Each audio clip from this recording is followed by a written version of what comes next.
तो हेलो बच्चा लोग, आप लोग कैसे हैं? आशा करते हैं आप लोग बहुत ही मस्त और अच्छे होंगे।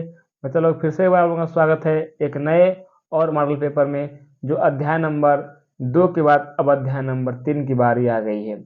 अब अध्याय नंबर 3 का होता है हम लोग पूरी तरह से पोस्टमार्टम करने वाले हैं, क्योंकि इससे ज़्यादा होता है क्वेश्चन हमको पेपर में कभी बनने वाला नहीं है।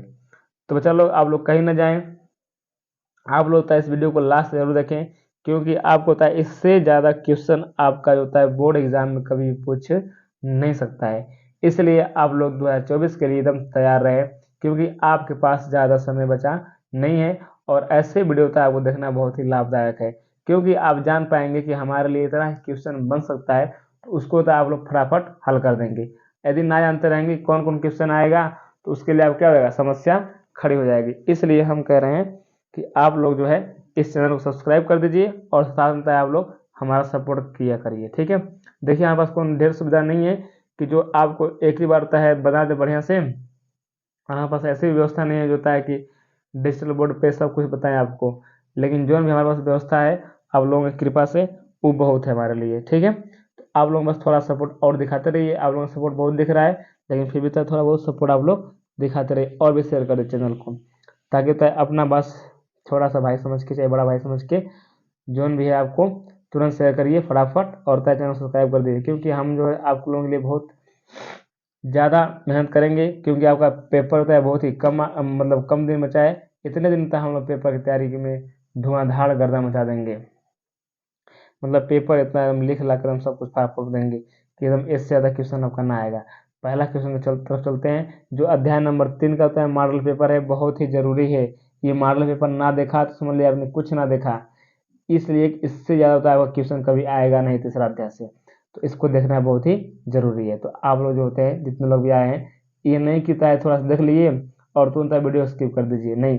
किसी की बात को तय पहले ध्यान से बढ़िया से सुन लीजिए, फिर उसके बाद जो समझ ना आए आपको, तो हाँ फिर वीडियो स्किप कर दीजिएगा आप लोग, ठीक है। लेकिन आप थोड़ा सा सुनते भी नहीं है, और उसके बाद वीडियो क्या करते हैं, स्किप करते हैं। हम जानते हैं कि जो हमारे पास जो व्यवस्थाएं इस समय है, वो जितना हमें चाहिए उतना नहीं हो पा रही है, लेकिन जितना हमारे पास है उसी में हम आपको पूरा करा देंगे, आपको जितना भी चाहिए, बस आप थोड़ा सपोर्ट करते रहिए, और हमें कुछ नहीं चाहिए, ठीक है। तो पहला प्रश्न दिया है, निम्न को परिभाषित कीजिए। इसमें क्या कर दिया है, तो भर्जन दिया है, अयस्क दिया है, खनिज दिया है, गैंग दिया है, और उपधातु, और आपको दिया है अमलगम। यानी कि लगभग 5 परिभाषाएं हैं, 6 परिभाषाएं हैं। इसको तो आपको बहुत ही अच्छी तरीके से तय जानना जरूरी है। ये छोटी छोटी परिभाषाएं हैं जो पेपर में बहुत ज़्यादा पूछता है। नंबर 2 क्वेश्चन है आपका कि एनोडिक कर्ण क्या है, व्याख्या कीजिए। तो एनोडिक कर्ण बहुत ही ज़्यादा इंपॉर्टेंट है, इसलिए इसको तो है नंबर 2 पर रखा गया है। इसलिए आपको इसको बहुत जरूर जान लीजिए कि एनोडिक कर्ण क्या है, इसकी व्याख्या कीजिए, चित्र के साथ मतलब आपको जान लीजिएगा। यदि आपको कहीं वीडियो नहीं मिलेगा एनोडिक कर्ण का, तो हमने जो है वीडियो अपलोड किया है एनोडिक कर्ण का, उसको तो आप लोग बढ़िया से जाकर के देख लीजिएगा, ठीक है। तो अभी जो है हम लोग 2 क्वेश्चन देख चुके हैं, जो हमारे लिए बेहद ही ज़्यादा इम्पोर्टेंट है। थोड़ा मोड़ा बहुत आप लोगों को एडजस्ट करना पड़ेगा, क्योंकि कैमरा जो है हिल रहा है, इसके लिए आपको थोड़ा सा बहुत एडजस्ट करना ही पड़ेगा, थोड़ा बहुत एडजस्ट करना ही पड़ेगा, ठीक है। उसके बाद हम बढ़ते हैं अगले क्वेश्चन के पास। हमारा अगला क्वेश्चन है, एक्वारेजिया क्या है। एक्वारेजिया क्या है, इसका होता है वर्णन करना है आपको, और इसमें जानना है कि क्या क्या होता है, क्या क्या पाया जाता है। इसको बोलते हैं अम्लराज, अम्लों का राजा एक्वारेजिया, रॉयल वाटर बोलते हैं इसको, ठीक है। तो रॉयल वाटर का होता है, भूलिएगा मत। एक्वारेजिया क्या है, ये ज़्यादा होता है, बहुत ही ज़्यादा क्वेश्चन पूछा जाता है बोर्ड एग्जाम में, ठीक है। उसके बाद से आपका है थर्मिट अभिक्रिया क्या है, उदाहरण के साथ स्पष्ट कीजिए, इसका उपयोग भी बताइए आपको। तो उपयोग भी बताना है आपको, ठीक है। थर्मिट अभिक्रिया कहाँ कहाँ करते हैं, तो उपयोग जान लीजिए कि जितने भी ट्रेन की पटरियाँ होती हैं ना, जो फटी होती हैं, जो चिरकी होती हैं, उसको तय जोड़ने में, टूटी होती है उसको जोड़ने में तय प्रयोग करते हैं किसकी, थर्मिट अभिक्रिया का हम लोग प्रयोग करते हैं। और बाकी तो बड़ी बड़ी फैक्ट्रियों में जो मशीन के पुर्जे होते हैं वो टूट जाते हैं, तो उसको तय जोड़ने के लिए काम में हम लाते हैं क्या चीज़, थर्मिट अभिक्रिया का ही प्रयोग करते हैं, ठीक है। उसके बाद आता है अध्याय नंबर क्वेश्चन नंबर 5 है आपका कि धातुओं का परिष्करण कैसे करते हैं, व्याख्या कीजिए। मतलब धातुओं को शुद्ध कैसे किया जाता है, उसकी तरह सचित्र वर्णन करना है आपको। बहुत ही इम्पोर्टेंट क्वेश्चन है, और यह पिछले होते हैं लगातार 5 वर्ष तक पूछे गए क्वेश्चन है, तो इस वर्ष भी आपको क्वेश्चन आ सकता है, ठीक है। तो इसलिए इसको होता है नेगलेक्ट मत कीजिएगा, आप लोग बहुत ही अच्छे तरीके से और बढ़िया से इसको जान लीजिएगा, ठीक है। अगला क्वेश्चन नंबर 6 का कि मिश्र धातु क्या है, उदाहरण के साथ स्पष्ट कीजिए। मिश्र धातु मतलब कि जो मिश्र धातु जैसे जो पीतल, जो लुटिया हम लोग आता है, सोना चांदी, सब मिश्र धातुएं होती हैं, लेकिन जो पीतल उतल होता है ना, उसको कैसे जानते हैं, इसको जानना बेहद जरूरी है। हमने भी एक जो वीडियो डाला है इसमें धातु और अधातु के लिए, वह देख लीजिएगा आप लोग, उसमें सब कुछ आपको क्लियर हो जाएगा, ठीक है। उसके बाद से हम लोग का अगला क्वेश्चन है कि आयनिक यौगिक क्या है, उदाहरण सहित स्पष्ट कीजिए। आयनिक यौगिक, it was very important question बबुआ लोगन। देखिए जितना भी क्वेश्चन हमने लिख दिया ना इसमें, इससे बाहर एक भी होता है आपका आएगा नहीं क्वेश्चन, इतना जान लीजिए पहली बात। इसलिए आप लोग ये मत सोचिएगा कि तन तन आ रहा है तो स्किप कर दे, नहीं स्किप मत करिएगा, इसको तो पूरा वीडियो आप लोग जरूर देखिएगा, ठीक है। क्योंकि आप देखेंगे तो आपके लिए बहुत ज़्यादा लाभदायक है, इसलिए आप लोग मत जाइए कहीं, बार बार हम कह रहे हैं, क्योंकि आपके पास ज़्यादा समय बचा नहीं है, बहुत ही कम समय है, और कम समय में कैसे तैयारी होती है वह हमें मिलेगा और कहीं मिलने वाला नहीं है। अगला क्वेश्चन हमारे पास है 8वां कि उभयधर्मी ऑक्साइड को स्पष्ट कीजिए। कि उभयधर्मी ऑक्साइड क्या होता है उसको स्पष्ट करना है, यह बहुत ज़्यादा इंपॉर्टेंट क्वेश्चन है। जितने भी क्वेश्चन है इसमें से इससे जान लीजिए पहली बात कि इससे ज़्यादा क्वेश्चन तो आपका बन नहीं सकता है, इसलिए इस वीडियो को आप लोग पूरा अंत तक देखिए, ठीक है। अगला क्वेश्चन धातु तथा अधातु में अंतर को स्पष्ट कीजिए। तो धातु तथा अधातु में आप लोग अंतर को स्पष्ट कर लेना, और इसको तय लिख लिख कर याद कर लेना आप लोगों कि धातु अधातु क्या होता है, ठीक है, अंतर इसमें।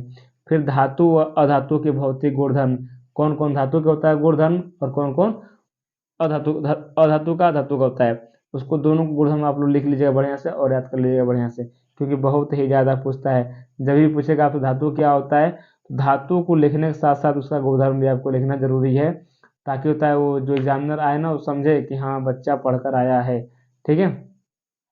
अगला है कि क्षार धातुओं के उदाहरण स्पष्ट कीजिए। क्षार धातुओं के उदाहरण, जैसे मान लीजिए कि लिथियम हो गया, सोडियम हो गया, पोटेशियम हो गया, ये सब क्या है, क्षार धातुएं हैं। तो इनको भी तो आप लोग थोड़ा सा देख लीजिएगा कि क्षार धातुएं क्या हैं, ठीक ना। उसके बाद से अगला क्वेश्चन हमारे पास है कि सक्रियता की श्रेणी, क्या चीज, सक्रियता की श्रेणी को तय बनाना आप लोग सीख लीजिएगा, नहीं तो नहीं बना पाएंगे तो बहुत ही दिक्कत होगा, फिर आप लोग कहेंगे कि हमने इसको नहीं पढ़ा। किताब है आपके पास, किताब में देख लीजिएगा कि सक्रियता की श्रेणी क्या है, अन्यथा आप लोग कहेंगे तो इस पर हम लोग वीडियो इस पर अपलोड कर देंगे, ठीक है। उसके बाद है धातु निष्कर्षण क्या है, इसके चरणों को स्पष्ट कीजिए। मतलब कि धातु कितने चरण में निष्कर्ष किया जाता है उसके चरण को बताना है, और चित्र बना दीजिएगा, या तो चित्र नहीं बनाएंगे फिर भी लिख देंगे, तभी भी आप लोगों का काम चल जाएगा कि धातु निष्कर्षण क्या है, ठीक है।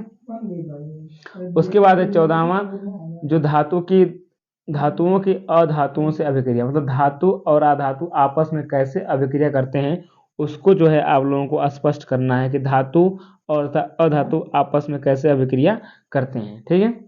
नंबर 15 है कि धातु तथा अधातु विभिन्न लवणों के साथ कैसे अभिक्रिया करते हैं, इसको बताया है, बेहद जरूरी जानना है, क्योंकि थोड़ी बहुत तो अभिक्रिया आपको करनी ही पड़ेगी, ठीक है। तो इसलिए आप उसको देख लीजिएगा, सीख लीजिएगा बढ़िया से कि कैसे हम लोग करते हैं धातु की अभिक्रिया और अधातु की अभिक्रिया, ठीक है।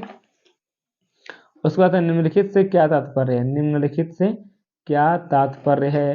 पहला दिया है अयस्क का सांद्रण कैसे किया जाता है, दूसरा है आपका धातु का निष्कर्षण कैसे होता है, तीसरा है आपका धातु का शोधन कैसे होता है। तो यह होता है जानना बहुत ही जरूरी है। अगला क्वेश्चन है भर्जन तथा निस्तापन को उदाहरण देते हुए समझाइए कि भर्जन क्या है और निस्तापन क्या है। कम से कम यदि एक उदाहरण है, 2 उदाहरण दे देंगे आप लोग तो इसके लिए बहुत ही ज़्यादा हो जाएगा। अगला है धातुमल क्या है, बहुत ज़्यादा क्वेश्चन पूछा जाता है कि धातुमल क्या है, कुछ बच्चे तो क्वेश्चन को छोड़कर चले जाते हैं कि धातुमल क्या होता है। तो धातुमल जो होते हैं, धातु से निकलने वाले जितने भी कचड़े होते हैं ना, वो सब धातुमल के रूप में होते हैं। तो उसको होता है, आप लोग किताब से देख लीजिएगा कि क्या है धातुमल, यदि न मिले फिर बताइएगा हमें, ठीक है। और है आपका कि निस्तापन और भर्जन में अंतर स्पष्ट कीजिए। तो निस्तापन और भर्जन में अंतर ज़्यादा नहीं है, 2-3 लिख देंगे आपके लिए तब वो बहुत है, क्योंकि आप 10 के पेपर में कितना आप लिख देंगे, उतना लिख देंगे बहुत ज़्यादा आपके लिए, ठीक है।